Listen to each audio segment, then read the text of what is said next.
I am an idiot, but chances are you may be too. Here's why. So when I was younger, there were times I believed I'm gonna become an NBA player. You ever look at someone and wonder what is going on inside their head?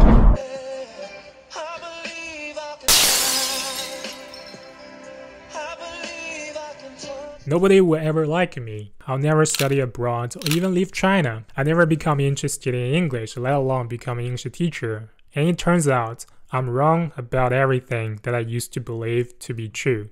That got me thinking. If I was wrong about 5 years ago or 10 years ago, does that mean I'm also wrong about now? Because what we call now will eventually become one of those 5 years or 10 years ago.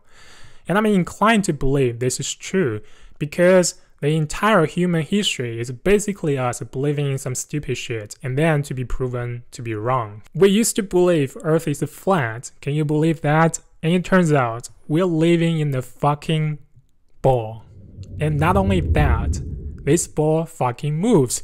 And there's a guy called Galileo got a lot of trouble for saying that. So you see, we're wrong about everything. We've all had this experience of feeling embarrassed about the things that we used to believe or ashamed about those stupid things that we do. But funny, we never considered that we're gonna look back at what we believe right now the exact same way 10 years down the road. Take my English learning journey, for example. Looking at it is basically looking at a fucking stupid idiot, believing he got everything figured out, and then being slapped brutally in his face by reality. I used to believe learning a language is basically to memorize as many vocabulary as you can, as many grammar as you can, as fast as you can. And it turns out that shit is never gonna fly. And then I came across the forgetting curve. I thought that's a panacea. I discovered the secret to language learning. And then every day goes like, I remember, I forget. I repeat, I remember, I forget again, so on and so forth. And then eventually, I forget all of them. Every day is me fighting back the forgetting curve. It's not a panacea. At best, it's a preacher or the perfect justification for raw learning, which is proven to be really inefficient. And that made me a memorizing robot. I was wrong, terribly wrong, once again. And then later down the road, I learned comprehensible input. And once again, I thought, oh, this is it. The 3 most exciting or potentially disappointing words in the English language, if you know what I'm talking about. Same thing, it felt like a deja vu. My understanding of comprehensible input was so shallow that I literally didn't understand a thing about it. And I was so oblivious to so many important nuances. It didn't work out very well. But this time, I might not be completely wrong, but I was utterly incomplete about my belief. So everything that I knew about language learning was wrong. If I'm not, I will soon. It's just a matter of time. But being wrong is not a bad thing. Being wrong means I got a chance to break those stupid beliefs that's holding me back. Being wrong is not a bad thing if you know why and how you are wrong. Otherwise, you just be this stupid dumbass, holding so tightly to your stupid belief, defending it like a crazy person whenever somebody says maybe something that goes against your belief. Looking down on people like you know everything, you're the smartest guy in the room, but in reality, guess who's the biggest clown? You.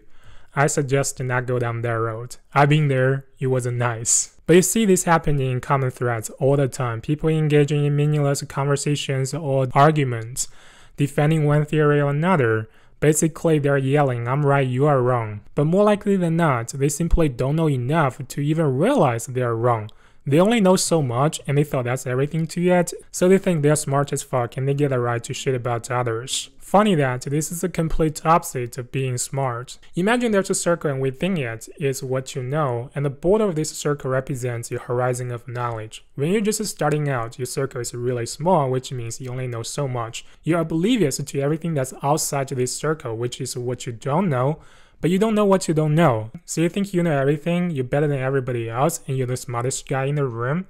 But the more you learn, your circle expands. So that's your horizon of knowledge, which means you become aware of a ton of things that you don't really know and all of the potential ways that you might go wrong. As a result, you no longer claim to be the smartest guy in the room, you're full of doubts.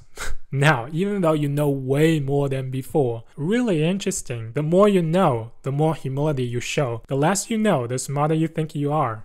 Earlier this year, I designed a language acquisition course in which I basically shared all of the stupid beliefs that I used to hold that's holding me back, how wrong I was, but at the same time also shared how I broke them to expand my horizon of knowledge.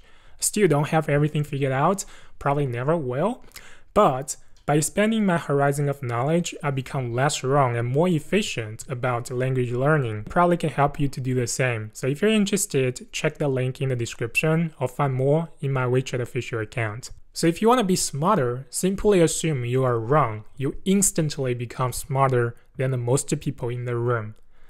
It sounds like I know the shit that I'm talking about, but what do I know? Who am I to tell you what to do? I guess it's better to shut the fuck up right now before I take myself too seriously. So bye.